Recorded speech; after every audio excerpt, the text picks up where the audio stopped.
MJG, we back. I got some little tanks that I'm gonna do something with.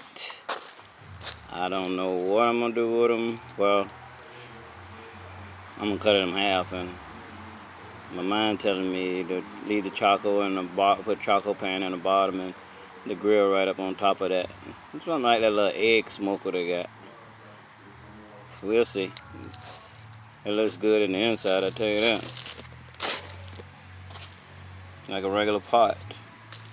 But I'll let you know. We'll see. MJG.